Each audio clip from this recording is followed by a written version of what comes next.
Good morning, everybody. Good morning, team. I'd like to welcome you all to the AABR AGM. We have a guest speaker, Linda Groom from Reclaim Kosci. Reclaim Kosci is a campaign of the Invasive Species Council and other partners. So I'd like to introduce Linda with no further ado. Thanks, Linda. So, Kosciuszko National Park. Here? Yeah. It's a beautiful place when it doesn't have messages sitting in the front. I guess most of you have been there, would that be right? Yes, definitely. So you will know that it is a place of stunning landscapes, really dramatic. This is Jagungal from the top of Townsend.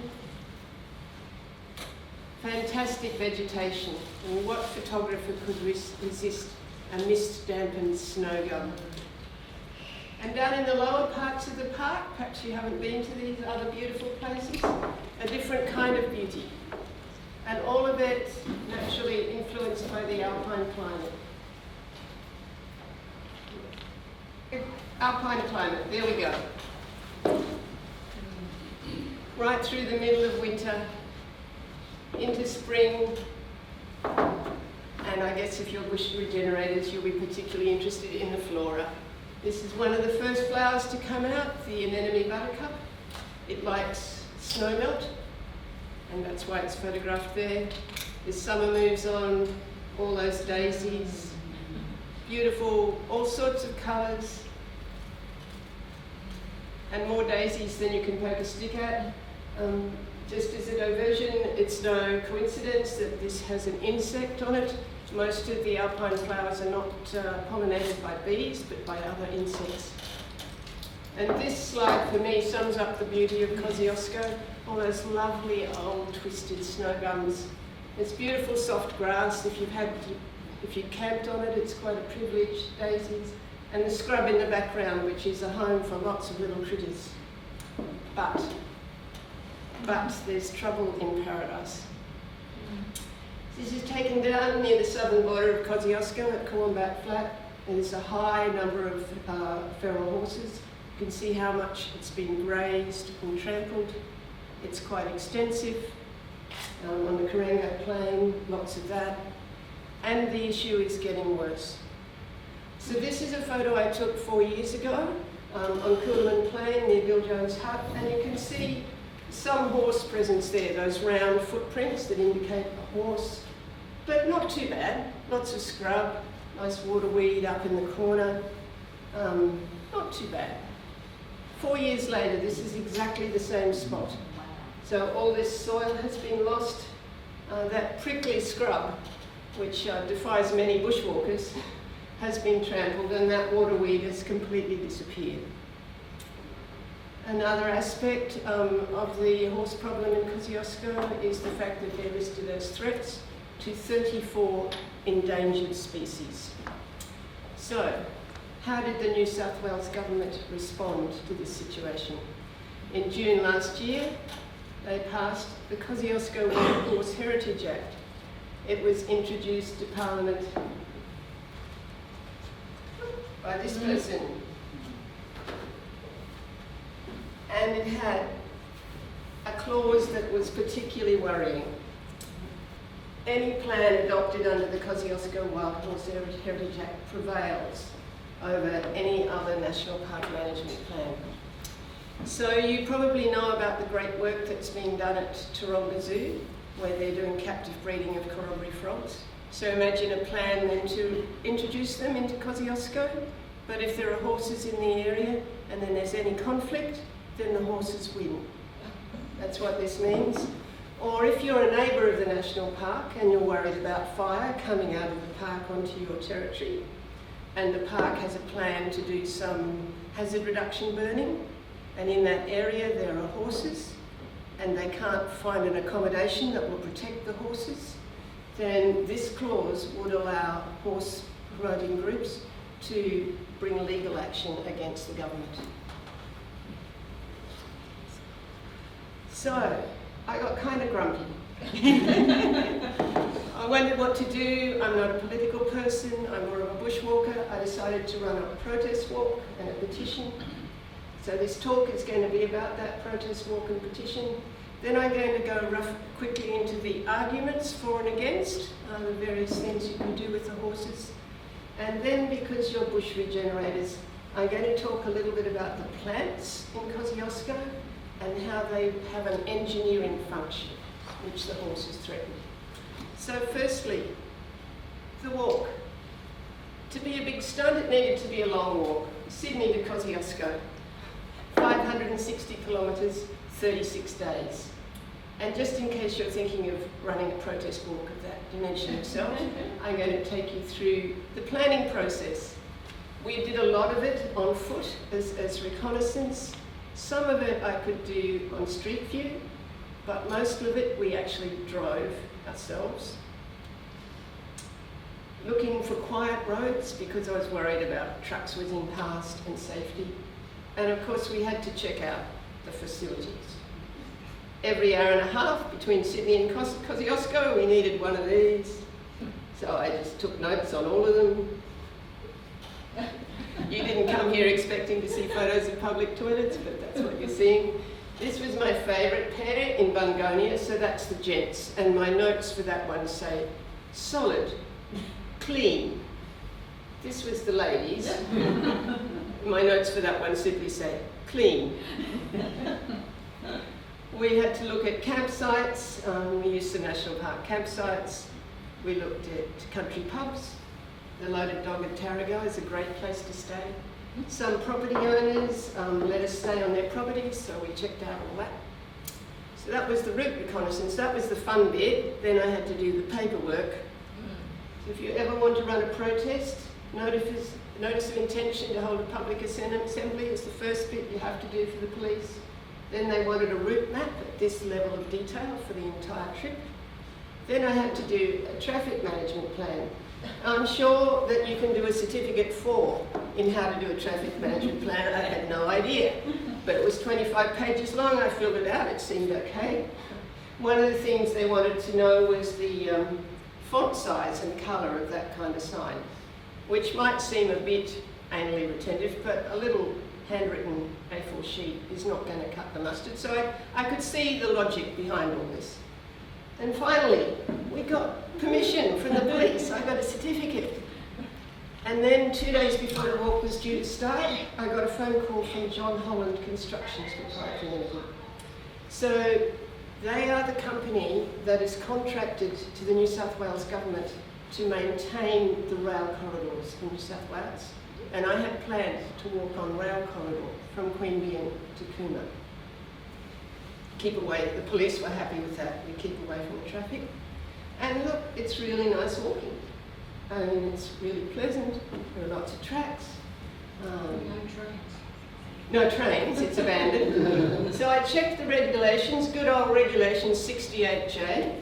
Defines trespassing, and it says you can't go into a rail corridor if it is on a running line. Now that is not a running line. It gets a bit exciting in those wiggles if that was a running line. And certainly that is not a running line. So John Holland Proprietary Limited said, no, we have a different interpretation of the law to you. We want you to apply for permission. So, okay, I'm getting used to filling out forms. So I filled out their forms. I had to provide insurance, but 20 million wasn't enough. So I had to get a waiver from the insurance. I had to agree to pay a fee, I had to give them a route map, and I had to do a risk management plan. So I did a risk management plan. I was really thorough with photographs saying we know there are hazards like holes, but everyone on the walk will be a bushwalker. Most of the terrain is really straightforward. There are no cliffs, no flooded rivers. So can you see what's going to happen from these photos? They said, to take those photos, you must have been on our land. So you have been trespassing. So, and finally, they gave us written advice to say that if we used the rail corridor, we would be guilty of trespass. So, you're wondering what I did, and I'm not actually going to tell you until we get to Queanbeyan, when I show you through the walk, and then I had to make a decision.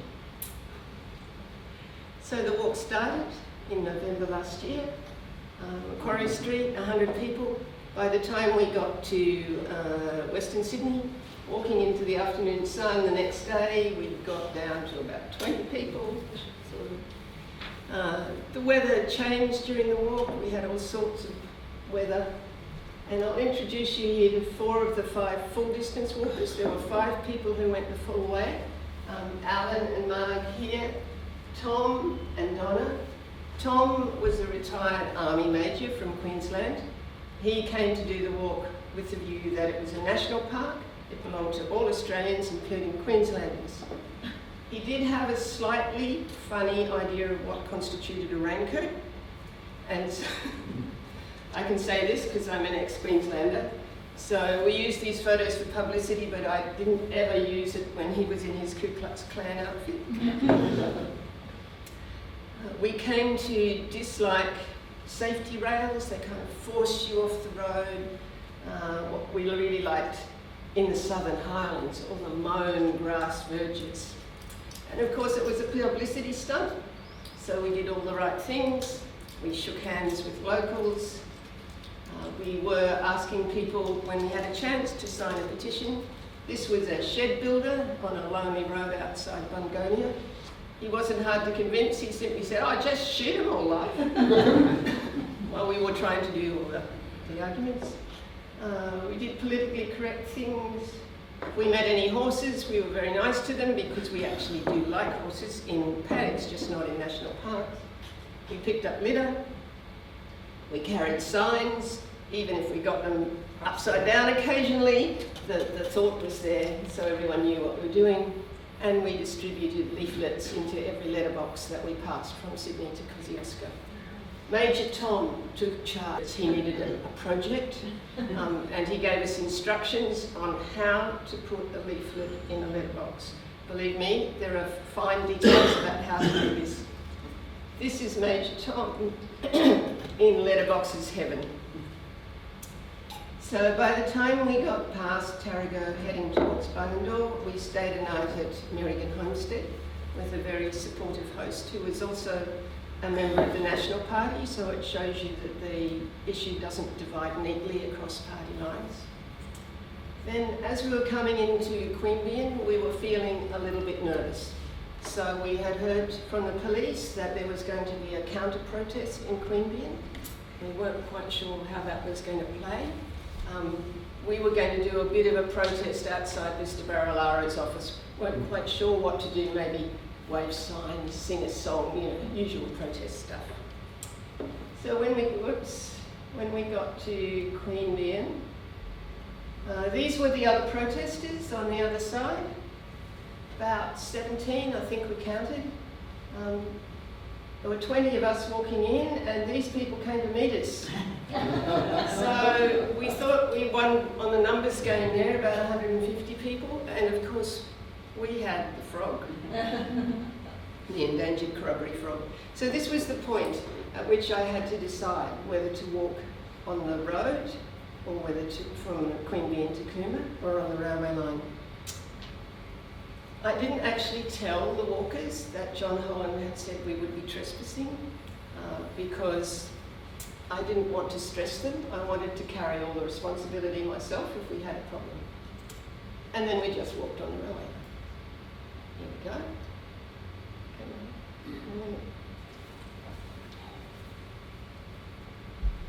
In all sorts of weather, it's great walking on a railway line. You get really nice gradients. Interesting slopes. Interesting things to look at, like the Collington Tunnel, which was made of handmade bricks. It's near Bredbine. 500,000 handmade bricks. Yep, okay. And we got to Queanbeyan to Cooma with no trouble. It was all straightforward. Then we were at Jindabyne, and at the park entrance, we were privileged to receive Welcome to Country from Auntie Deanna in the red here of the Ngarago people. That was quite a moment. And on the 8th of December, we got to the summit of Kosciuszko. And this next slide is hit it again. It's a short movie of the 200 of us heading up to the summit on the last day.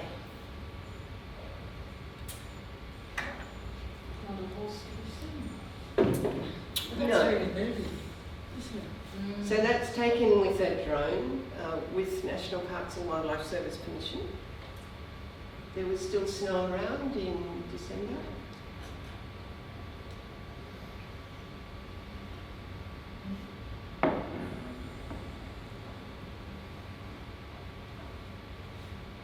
And so where did they all come from? Oh, all over New South Wales. So we got to the top, and when we got to the top, we were feeling a bit pleased with ourselves. We had enough donations to put media in the helicopter, and we were going, it's a park, not a paddock. It's a park, not a paddock. Completely forgetting that in the helicopter they couldn't hear a thing. We saw these people waving signs. And that's us on the top. So that was the protest walk, and we found that it raised the profile of the issue, got quite a lot of media coverage, especially regional media. And the next step was the petition.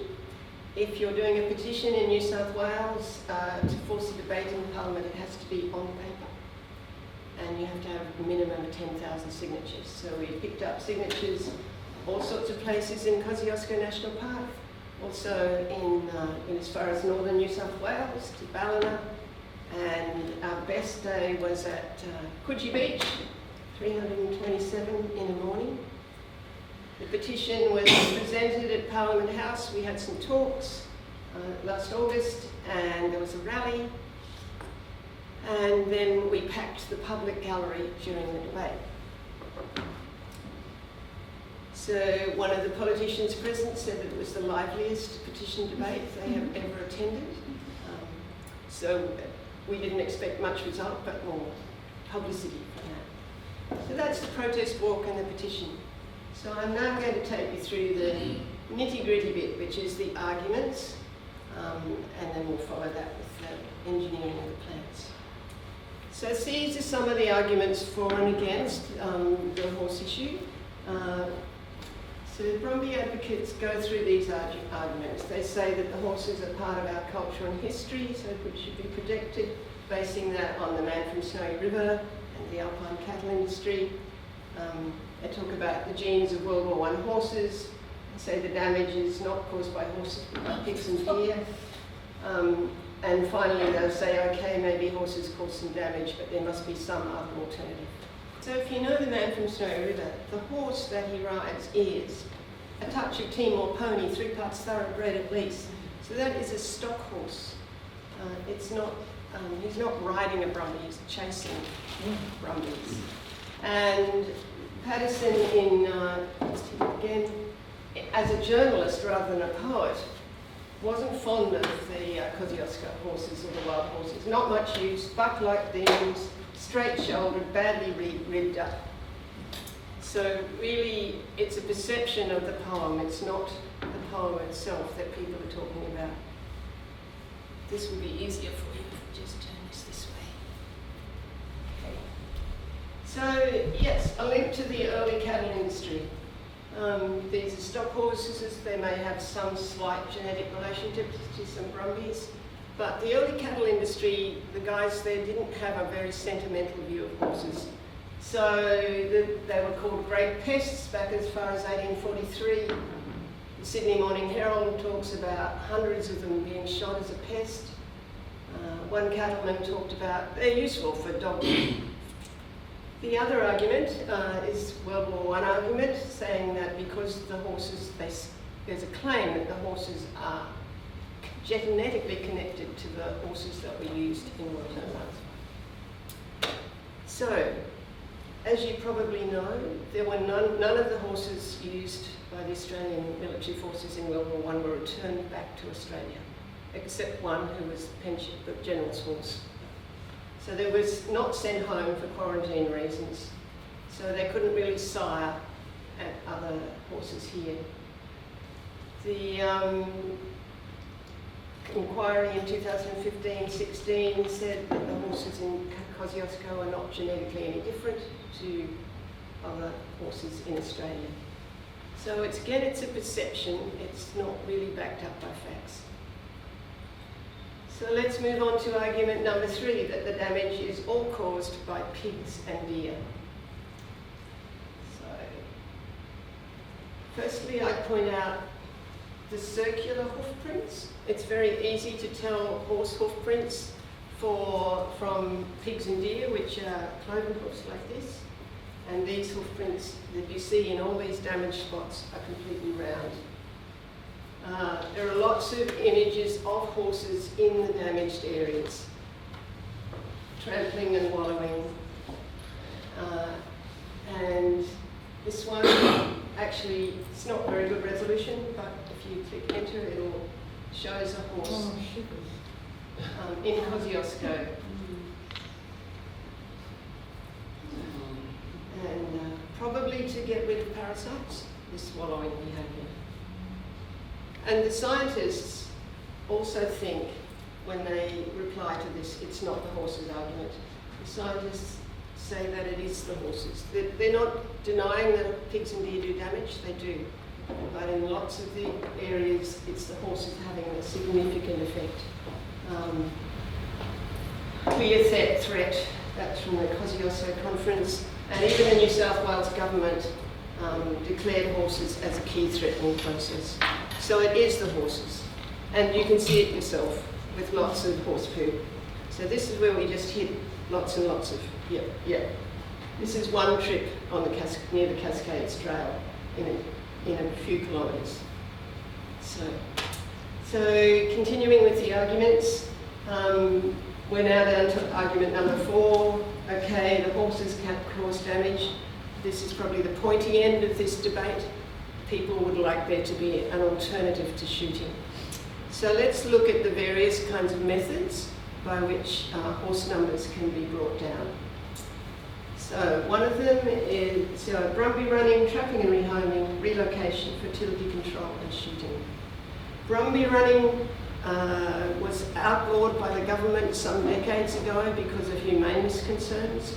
The horses that were ridden and the horses that were being chased were sustaining too many injuries. So that really is not going to pass the humaneness test. Trapping and rehoming, slide.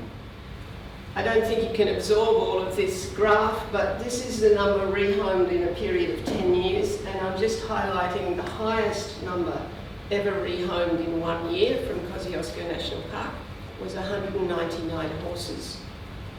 So the natural increase rate, very conservatively estimated, is 600 a year.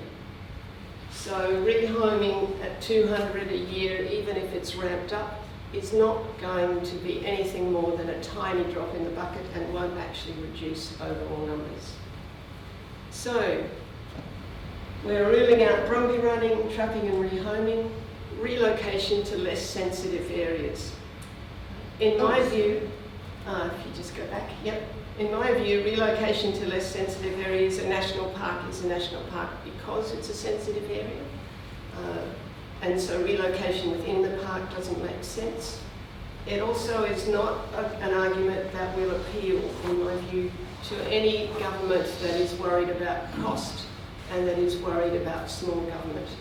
Because once you relocate the horses and put them in an area where you're constraining them into that area, you take on more responsibility. You're becoming a herd manager. In times of drought, you have to make a decision. Do I send the hay to the farmers or shall I send some to the horses? You suddenly become more responsible. So I don't think that one's going to fly. Fertility control, there's two kinds, surgical and vaccine. Surgical procedures on either a wild mare or a stallion, they require follow-up monitoring. You just can't do it to a wild animal. So that comes down into vaccine of the mares. This lady is not actually shooting these mares with a rifle, that's a dart gun, vaccine dart. And there's a lot of work in North America on vaccine of horses, of wild horses. And at first glance it sounds quite reasonable. They have a good success rate, more than 90% of the darted animals don't actually foal in the following year. They haven't reported unexpected developments like the guys in the truck actually darting each other or anything like that. And in some areas of the United States, they've had programs like this for about 10 years. So it's moved out of field experiments into a routine program. So that all sounds pretty good. But then you ask the question, why does the Bureau of Land Management, which has responsibility for most of the, or for a big chunk of the mustangs, only use vaccines on 1% of the horses? And it comes down to size and practicality. So one of the places in Canada, they're doing a program with 90 mares in 400 square metres. Assateague Island, 82 horses in 2.5 square kilometres. In that place, in Assateague Island, they do an aerial survey of all the horses 5 times a year. So just start to think how this is going to extrapolate to Kosciuszko. And other larger places, Pryor Mountain, 155 horses in 160 kilometres.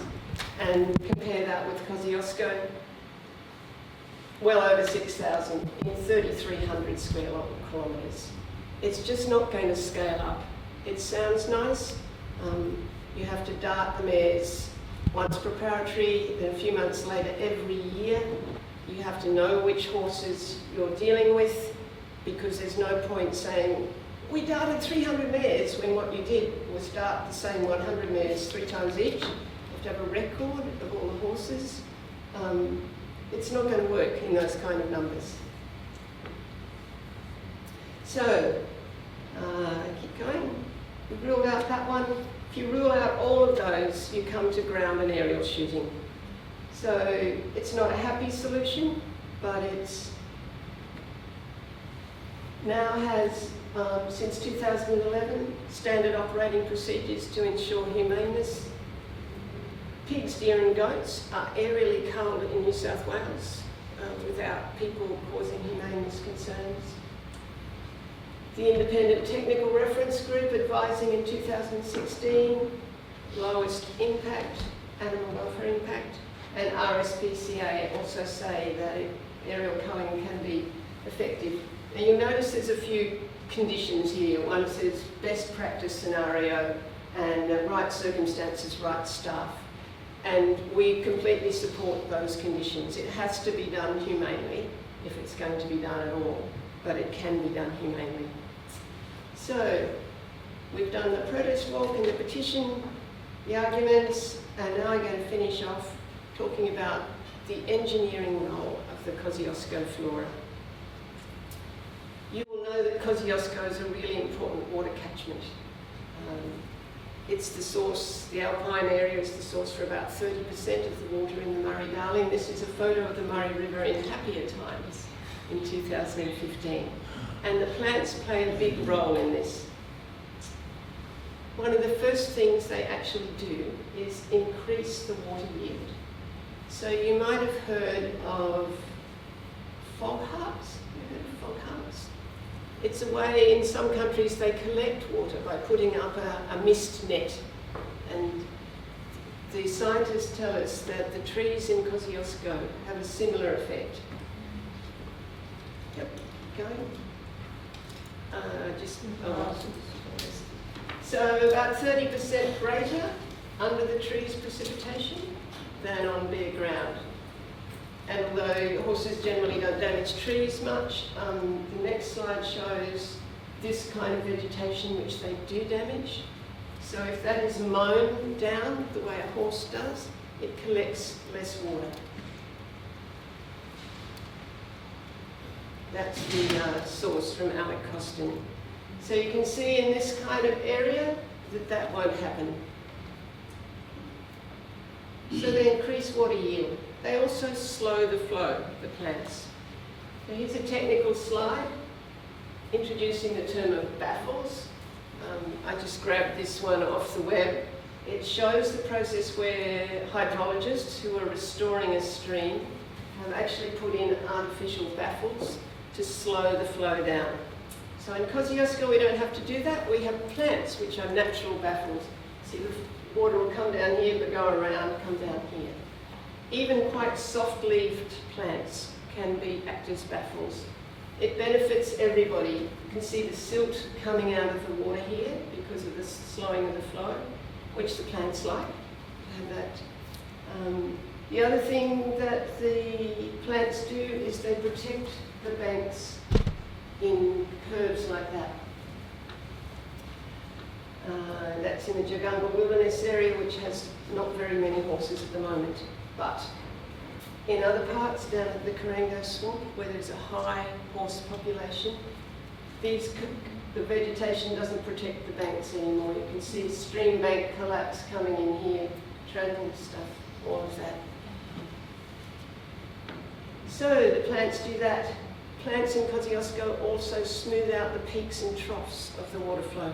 And this is where I get to talk about one of my favourite plants called sphagnum. This is sphagnum cristatum, this yellowy kind of moss.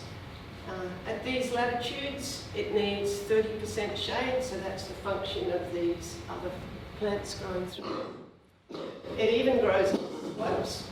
On the side of the Guthiga River, it can hold water even on slopes, and sphagnum soaks up water in an extreme rate and holds 20 times its own weight, and then slowly releases it.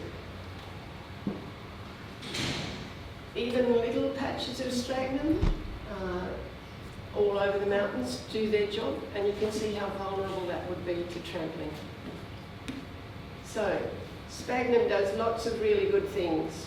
It soaks up water, then releases it. It's the nesting site for corroboree frogs. It creates moist peat, and after a bushfire, protects the roots, and that's the early sprouting for other animals. And the sphagnum is an excellent carbon sink. But when horses get into a sphagnum bog, they cause this sort of thing.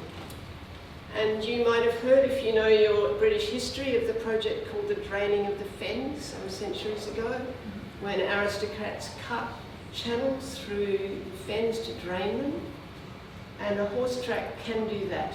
So just horses going back and forth across a fen or a sphagnum bog can cut a track which lowers the whole water table. So it's not just affecting the track, it's affecting the whole bog. Storing water, what else? Yep, keep going. The other thing that plants do in Kosciuszko, it's at risk from the horses, is holding up the roof. And this is the roof that is held up. This is the snow. You can see that underneath there's a space forming, and here's your new technical term for the day, the subnivean space. So if you remember this slide I showed you, lots of sphagnum and other shrubs. This is the same scene in winter, with the snow depth here, and underneath the shrubs will be, and the grass will be holding the snow off the ground. And that's where the pygmy possum lives, and all sorts of little animals in the winter. So as an example, I'm going to talk about the case of the thirsty mouse. This is, I'm introducing here Mastocomus fuscus, the broad-toothed mouse. Very gentle little animal. No sharp beak, no spiny tail, nothing to protect itself with except cunning. Imagine this mouse would like to have a drink here. It makes tunnels through the grass. That's how it keeps itself away from eagles and foxes and other predators. But imagine the mouse would like to have a drink at this stream in a horse-damaged area. There's no grass. No grass means no broad-toothed mouse. And in fact, the broad-toothed mouse is on the endangered list. So, Kosciuszko's plants do all that good work, and they're at risk from horse damage. So why would you mess with such a good system? That's the question I'll leave with you with. This is my second last slide now. This is the symbol of hope. This is the daisy. This is our campaign. Pushing through. I'm not going to say what we're pushing through. But we will be successful in the end. Okay, that's the end of my talk. I'm happy to take any questions. I have a question. You hear that people say that the horses have not been above the tree line. Is that the case or not? No, so they do go above the tree line, particularly towards the end of summer. So they'll start to, as the snow recedes, they start to move up higher. We've seen lots of horse dung up on the Jagunga Wilderness, about 1,800 metres, which is about the tree line. And they've been seen on the way to Kosciuszko. You can see them there. So not so many above the tree line, but they do go above the tree line. So what's the next part of the political process? We're keeping pressure on the New South Wales government. It's mainly an issue for the New South Wales government. We're very encouraged because Matt Keane, the Environment Minister, made it a priority to go and visit the National Park early in his tenure as Environment Minister. But we need to keep that pressure up. There are some advisory panels meeting at the moment, which will report in about March, and then there'll be submissions, the usual thing. We're just using logic and media pressure to get the word out to people, and we think that will be successful in the end.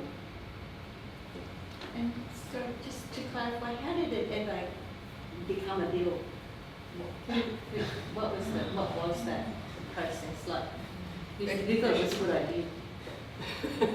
The bill, that was Peter Cochrane. So you might have heard of Peter Cochrane. He's a commercial operator who runs horse tours in the National Park and a former member for the seat of Monero. He asked his solicitor to draft up a bill, and Mr. Barilaro then took that draft to Parliament. I think, my guess is that the other parliamentarians kind of thought, oh, it's something to do with regional Australia, we won't even look at it very closely, and it passed. Is that normal political process to get external solicitor? I don't know how normal it is to get an external drafter, but it doesn't really matter who drafts it because it gets vetted. And it's up to the Parliament to accept it or not accept it, and they did. So the Labor Party has introduced a bill in the upper house now to repeal that bill, but it's sitting waiting there till they get the numbers. The political context of the introduction was that the National Party was under pressure from shooters and fishers and rural independents, and the government, the Liberals, were prepared to concede almost anything in the way of a gimmick to shore up their vote, and this fit right into their play to their base. And that's the problem we've got right across the environmental agenda, is when push comes to shove, if the Nationals are under threat, the Liberals will concede almost anything to shore themselves up. There was $10,000 which went to the National Park as well. Was it? A donation from Mr. Cochrane. That was pretty corrupt, wasn't it? Yeah. Well, it was a declared donation, so I think it ticked the legal boxes. Yeah. But it's regulatory capture. What is it? What are the two committees or whatever that are part of that bill at Heritage? Okay, so there's where are they at? Because I gather people weren't applying for it. No, so when the bill announced this establishment of a community advisory panel and a scientific advisory panel. Most of the conservation movement boycotted those because we said it's repeating all the work that was done in 2015-16 when they had a huge consultative process, and we thought it would be stacked. And so the community advisory panel has a majority of people on it with horse backgrounds. It's had its first meeting, and they're to advise on a plan. And the Scientific Advisory Panel has also had its first meeting, and they will also advise on a plan coming up. We have noted that the Minister for the Environment, Minister Keane, has said in public, those panels are giving me advice. I am not obliged to follow that advice. So we'll see how that pans out around about autumn next year. So listing as a threatening process has got no weight. So you have this bill overrides that. It does have some weight, and the government is meant to have a plan if something is listed as a threatening process. But this bill will override that. Yeah. It's an act. I keep calling it a bill, but it's an act now. Yeah. So it would be good to get that bill, act repealed. For the environment, for the water, even to protect the horses against themselves. By the end of this summer, there's going to be some starving horses again. It seems to me that it is a social question, because if the politics is stacked in that way, the only thing that can loosen it is community shift in opinion. Yes. So not being at the table for the Community Consultative Committee makes it very difficult for values to shift unless there's some other process of shifting values locally. Yes, and I have to say movement about whether Debbie token and to shift community attitudes. I'm doing talks like this all over the place. University of Third Age, Rotaries, Australian Plant Societies, all sorts of organisations. And if you're in an organisation that would like a speaker, here I am, rent a speaker. It would seem though that the focus needs to be on Barilalo's electorate. Yes, and we're doing that as well. We've given talks in Barilalo's electorate and handed out leaflets. He was returned with an increased majority, though in my view that was more on economic decisions than the aspects of the environment. But all parliamentarians are human. If enough people in their electorates contact them, then I think they will change their minds. Good. Do you think the current sort of dynamic with pigs and deer may or shift the climate over time about culling in general? I think particularly in relation to pigs, the sudden panic about Asian swine flu. But the deer pressure is building up to the point where a hell of a lot of landowners are now very concerned about it as well. Yes. And you've got the whole shooting Bambi kind of thing there, which is worse in some ways than the resistance to culling horses. Do you think those two cases, can we piggyback on that to any extent to get culling up there as a legitimised, publicly legitimised thing? Well, more strongly than it is at the moment? It's complex. I mean, I should confirm that we do regard deer and pigs as a serious problem, yet that they are aerially culled. There doesn't seem, at least I don't receive complaints about shooting Bambi or shooting Babe, which is the pig. Certainly been a problem in the Royal National Park in the past. Yep, and they're coming up the coast and they're coming into the ACT, the deer. At least the government, if the government resources the National Parks and Wildlife Service reasonably, there is no impediment to dealing with those animals. But the Kosciuszko Wild Horse Heritage Act is an impediment to dealing with the horses. Yeah, and I'm thinking about addressing the public perception of culling in general and trying to relate the process around those two species to horses. It's an aspect of it, but the public, we're holding an expert seminar next year of people with animal welfare expertise who'll bring a bit more scientific detail to some of the assumptions and knee-jerk reactions about culling horses. So that will help in terms of informing the public. The deer and pigs, it's a two-edged sword because some of the people on the horse advocacy side simply say, remove all the deer and pigs and then we'll see what's left. And if there's any damage left, we'll believe you that the horses are doing it. which we find is an argument. It's like a doctor saying, you know, I can see you have bad pneumonia and a broken leg. Well, I'll fix the pneumonia, and if your leg's still broken, then I'll have a look at it. So it's just going to take time and a lot of information, as we're having here today with these sort of questions, for people to come to grips with all the complexities of the problem. Well, thank you, Linda. That's a very, very good window on what's happening down there. Thank you, and I'm sorry about the slide problems. No, that's fine. Hopefully we can edit out some of those glitches, and it'll be a nice resource to have on YouTube.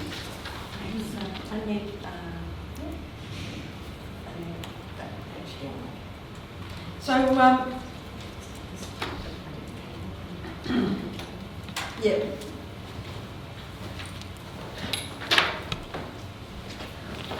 We're just lining up for the AABR AGM now, and we have appropriate numbers of people to form a quorum. So welcome everybody to the AABR AGM. What normally happens at an AGM is that we don't cover all the discussions and information that we would like to do when we have a general meeting, but an AGM is a fairly streamlined process. So we leave normal items of business to the committee meetings. So the general meeting is usually bigger questions, I guess. So the main business of today is to re-elect or elect the AABR committee and to report on progress through the year, to listen to a very brief summary of our financial statements and approve those, and to look at future directions. So we hope that it'll be a fairly streamlined process. Now, in terms of elections, what we're waiting for is just to get this up. But we usually have a returning officer. Do we have someone who's not standing for the committee who might like to be a returning officer for the process? Would you like to do that? Thanks, Janet. Janet's in that position. And anybody, so the Constitution says that we have two processes for nomination.